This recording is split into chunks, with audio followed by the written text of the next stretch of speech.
Democracy in India is happening right now.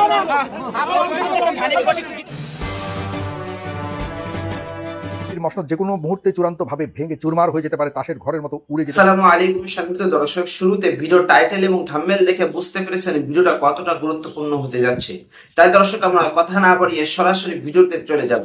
ভিডিওটা ভালো লাগলে অবশ্যই লাইক দিবেন এবং বেশি বেশি শেয়ার করে অন্যকে দেখার সুযোগ করে দিবেন এবং এরকম গুরুত্বপূর্ণ ভিডিও পেতে অবশ্যই চ্যানেলটি সাবস্ক্রাইব করে রাখবেন। চলুন দর্শক, সরাসরি আমরা ভিডিওতে চলে যাই। দিল্লির মসনদ যে কোনো মুহূর্তে চূড়ান্তভাবে ভেঙে চুরমার হয়ে যেতে পারে, তাসের ঘরের মতো উড়ে যেতে পারে। সব কিছু বাংলাদেশে যা যা ঘটেছে ঠিক তাই ঘটছে। শেষ পর্যন্ত দেখুন, আমি সব কিছু আপনাদেরকে বলছি। আজকে দিল্লিতে এবং ভারতে যা যা হচ্ছে খুবই করুণ অবস্থা।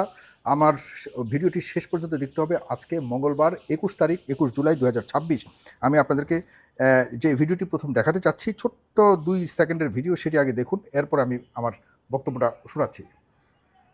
এটি হলো রাহুল গান্ধীকে পুলিশ কিভাবে রাস্তা থেকে তুলে নেবার চেষ্টা করছে। দেখছেন এই পরিস্থিতি আমাদেরকে কি মনে করিয়ে দেয় আমাদের সেই জুলাই 24।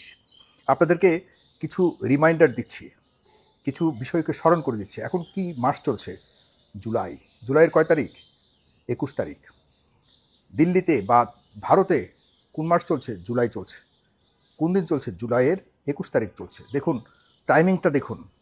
আমি বলছি না সব কিছু একদম পুরোপুরি আল্লাহর তরফ থেকে যা বাংলাদেশে ঘটেছে তাই সেখানে ঘটবে, অথবা যা আমাদের এখানে ঘটেছে তাই একদম সেম টু সেম সেখানে ঘটবে। কিন্তু কিছু জিনিস মিলে যাচ্ছে, যার দেখে আমি বা ভেবে আমি খুব অবাক হয়েছি, যে কারণে আপনাদেরকে একটু শেয়ার করতে চাচ্ছি। আপনারা এই ভিডিওটিকে শেয়ার করবেন এবং সবাইকে জানান দিন যে যারা আমাদের দেশে 24 ঘটিয়েছিল, আজকে তাদেরও 24 ঘটতে যাচ্ছে। মানে 24 না হলেও 26 ঘটতে যাচ্ছে। জুলাই আজকে 21। আপনাদের মনে থাকবার কথা, একই রকম দাবি দাওয়া নিয়ে শিক্ষার্থীরা মাঠে নেমেছিল এবং শিক্ষার্থীদেরকে কি বলেছিল? শেখ হাসিনা বলেছিল, আসো তোমাদের দরজা খোলো। কোন সময়? 20 জুলাই বা 21 জুলাইয়ের সময়, যখন অনেক দাবি দাওয়া নিয়ে কোটা সংস্কারের বিষয়ে যখন শিক্ষার্থীরা রাস্তায় নেমেছিল, তিনি কোনো পাত্তা দেননি। তখন বলেছিল এরা রাজাকারের নাতি পুতি। আর ভারতে কি বলেছিল? ভারতের প্রধান বিচারপতি বলেছিল এরা ককরোচ, মানে তেলাপোকা। সেখানকার ছেলেদেরকে, মেয়েদেরকে, বেকারদেরকে বলেছে তেলাপোকা, যে কারণে তেলাপোকার নামেই ককরোচ জনতা পার্টি তৈরি করেছে সেখানকার জেনজি, সেখানকার বেকার শিক্ষার্থীরা, এবং সবাই এখন একত্রিত হয়েছে।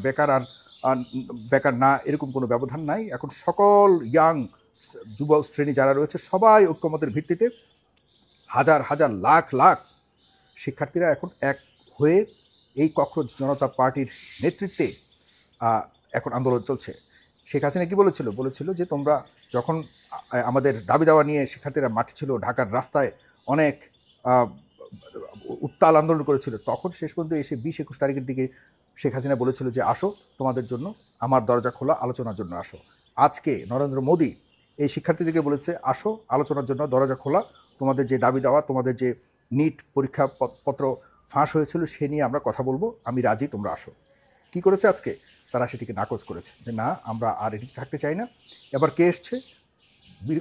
কংগ্রেস নেতা, বিরোধী দলীয় নেতা রাহুল গান্ধী, প্রিয়াঙ্কা গান্ধী, অর্জুনা খার্গে, তারপরে আপনার সমাজবাদী পার্টির নেতা অখিলেশ, সবাই কিন্তু এখন রাস্তায় নেমে এসছে। কোথায় বসছে নরেন্দ্র মোদীর বাড়ির সামনে, বাসার সামনে। সেখান থেকে আজকে এই সব শীর্ষ নেতাদেরকে, বিরোধী দলের শীর্ষ নেতাদেরকে ধরে নিয়ে গেছে, তুলে নিয়ে গেছে। কীভাবে তুলে নিয়ে গেছে দেখছেন তো আপনারা, যে রাস্তার মধ্যে শোয়া ছিল, মানে শুয়ে পড়েছিল রাহুল গান্ধী, সেখান থেকে টেনে হিঁচড়ে তাকে কিন্তু গ্রেপ্তার করেছে। এরপর অন্যদেরকেও গ্রেপ্তার, প্রিয়াঙ্কা গান্ধীকেও গ্রেপ্তার করেছে, অখিলেশকেও গ্রেপ্তার করেছে, অন্যদেরকেও গ্রেপ্তার করেছে। এতে করে কী হয়েছে? এতে করে আর মানে দিল্লি কেন্দ্রিক আর এই আন্দোলনটা থাকবে না। এই আন্দোলনটা চলে যাবে কোথায়? এই আন্দোলনটা সারা ভারত জুড়ে এখন শুরু হয়ে যাবে। কারণ এরা সবাই শক্তিশালী। দুজন আছে মুখ্যমন্ত্রী, অখিলেশ যাদব থেকে শুরু করে অন্য আরেকজন আছে, তারা কিন্তু খার্গে সাহেব কিন্তু মুখ্যমন্ত্রী, তাকেও কিন্তু গ্রেপ্তার করা হয়েছে। সুতরাং এখন এই আন্দোলনটা শুধুমাত্র আর ককরোচ জনতা পার্টির আন্দোলন নয়, এবং আজকে যতটুকু শুনতে পেয়েছি যে এটি এখন ওই শুধুমাত্র যে নিট প্রশ্নপত্র নিয়ে আলাপ করবে এই আহ্বানের মধ্যেই না। এখন যতটুকু জানতে পেরেছি যে ভারতের স্বরাষ্ট্রমন্ত্রী অমিত শাহ এবং নরেন্দ্র মোদীরও পদত্যাগ দাবি করা হচ্ছে, এবং শিক্ষামন্ত্রীর সেই ধর্মেন্দ্র সাহেবকে তো অনেক আগে থেকেই তারা প্রায় মাস 2 আগে থেকেই কিন্তু তার পদত্যাগ দাবি করে আসছিল, কিন্তু কোনো কথাই শুনে নাই নরেন্দ্র মোদী। আস্তে আস্তে এখন দেখা যাচ্ছে যে এই দাবির সংখ্যা সময় সময় বাড়ছে। এ পরিস্থিতিতে দেখুন আস্তে আস্তে কী করছে এই আন্দোলনটা। গতকালকে সংসদ ভবন কিন্তু ঘিরে চতুর্দিকে শিক্ষার্থীরা অনেক ভাঙচুর করেছে এবং সেখানে যে ব্যারিকেড দেওয়া হয়েছিল পুলিশের সাথে, পুলিশের ভয়ঙ্কর ধস্তাধস্তি হয়েছে এবং পুলিশের লাঠিচার্জ হয়েছে, কাঁদানে গ্যাস ছেড়েছে এবং সেই দাবিতে কেন কাঁদানে গ্যাস ছেড়েছে, শিক্ষার্থীদের উপরে লাঠিপেটা কেন করেছে, সেই দাবিতে কিন্তু আজকে রাহুল গান্ধীরা রাস্তায় বসে গেছে। আর তাদের প্ল্যান কি, তারা আজকে ধর্ণা বলে, সেখানে ধর্ণা ধরা মানে হলো দাবি নিয়ে অবস্থান ধর্মঘট যেটাকে বলে, যেটা আমরা করতে চেয়েছি, আমাদের ছেলেরা করতে চেয়েছিল 24-এর আন্দোলনে, ঢাকাকে আমরা ঘেরাও করে ফেলবো, সেই আন্দোলনের কাছাকাছি যাচ্ছে। আমাদের 24-এর যে আন্দোলন ছিল সেটি প্রায় একই অবস্থাতে চলে যাচ্ছে। এরপর কি হতে যাচ্ছে, ভাগাভাগির বা পালিয়ে যাওয়ার বিষয়টা পরে যদি হলো, না হলে হবে না। তবে বিষয়গুলি আমাদের ঢাকার ঠিক একইভাবে যা যা ঘটেছিল ঠিক তেমনিভাবেই প্রতিনিয়ত ঘটতে যাচ্ছে সামনে। এরপর যেই একজন শিক্ষার্থী, মেয়ে শিক্ষার্থীকে গতকালকে যে পিটিয়েছে, সে কিন্তু এখন প্রায় মৃত্যু সজ্জায় রয়েছে। তার হয়তো মৃত্যু হয়েও যেতে পারে, আল্লাহ মাফ করুক। তবে যতটুকু দেখেছি যে তার অবস্থা খুবই অবনতির দিকে যাচ্ছে। যদি কেউ এখানে মৃত্যু বরণ করে তাহলে আন্দোলনের অবস্থা কোথায় যাবে আপনারা একবার চিন্তা করে দেখুন। অনেকে বলছে যে না, এই ভারত এত বড় দেশ, সামান্য এই আন্দোলনে কিছু হবে না। এই আন্দোলন এখন চতুর্দিকে ছড়িয়ে পড়বে, কারণ কংগ্রেস এখানে ঢুকে গেছে। এখন কংগ্রেস ঢুকে যাওয়াতে কংগ্রেসও দেখা যাচ্ছে যে ভারতের সবচেয়ে বড় পার্টি কংগ্রেস, তারা বহুবার ক্ষমতায় ছিল, তারা জানে কিভাবে আন্দোলন করতে হয়। এরপর যে যুব শ্রেণী রয়েছে তারা কিন্তু এখন আর এই বিজেপি যারা করে তারাও রাস্তায় নেমে গেছে, তাদেরও অনেক সন্তানরা রাস্তায় নেমে গেছে। তারা বলেছে যে আমরা বিগত আমলে যখনই কোনো ধরনের আন্দোলন করতে গিয়েছি, আমাদেরকে হয়তো তোমরা বাংলাদেশি ট্যাগ দিয়েছ, আমাদেরকে হয়তো চায়নার এজেন্ট বলে ট্যাগ দিয়েছ, আমাদেরকে মুসলিমদের এজেন্ট বলে ট্যাগ দিয়েছ, আমাদেরকে পাকিস্তানের এজেন্ট বলে ট্যাগ দিয়েছ।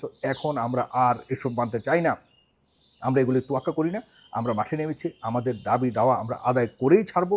ঠিক যেমনটি আমাদের দেশেও যখন বলেছিল শেখ হাসিনা যে তোমরা রাজাকার, তোমরা বিএনপির দালাল, তোমরা জামাতের দালাল, এগুলি বলেছিল। কিন্তু এরপর এই সব দালাল ট্যাগিংয়ের সব কিছু ঊর্ধ্বে গিয়ে আমাদের দেশে কিন্তু সন্তানেরা রাস্তা নেমেছে এবং শেষ পর্যন্ত শেখ হাসিনার পতন ঘটিয়েই ছাড়িয়েছে। খুব মিল পাচ্ছি সেই জুলাই, এখনও জুলাই, সেই জুলাইয়ের 21 তারিখ থেকে যখন আন্দোলন অনেক বেশি চাঙ্গা হয়েছিল, ওইখানেও আন্দোলন দিনকে দিন চাঙ্গা হচ্ছে। সামনের দিনগুলি এখন প্রতিনিয়ত আমাদের দেশে যা ঘটেছিল তাই আমরা দেখতে পাচ্ছি। বাংলাদেশ কিন্তু একটা মাইল ফলক ভারতের জন্য একটি বড় একটি উদাহরণ তৈরি করেছে আমাদের বাংলাদেশ, এবং বাংলাদেশকেই মোটামুটি কপি করছে ভারত। আমরা চাই ভারতের প্রধানমন্ত্রী, ভারতের সরকার, ভারতের ইন্টেলিজেন্স বা তারা যেভাবে বিভিন্ন দেশ, আশপাশের দেশকে যেভাবে মানে শোষণ করে এসব দেশের গণতন্ত্রকে নস্যাৎ ধ্বংস করে দিয়েছে, একই পেইন ভারত সরকার পাক। আপনারা খুব বেশি মানে হতাশ হবার কিছু নেই যে এরপর কংগ্রেস আসছে, কংগ্রেস তো একই কাজ করবে। নো, এবারের যে জেনজিদের উত্থান হতে যাচ্ছে, এই উত্থানের সাথে ভারতের মূল। দর্শক, আজকে পর্যন্ত ভিডিওটা লাইক দিবেন এবং বেশি বেশি শেয়ার করে অন্যকে দেখা শুরু করে দিবেন। আসসালাম।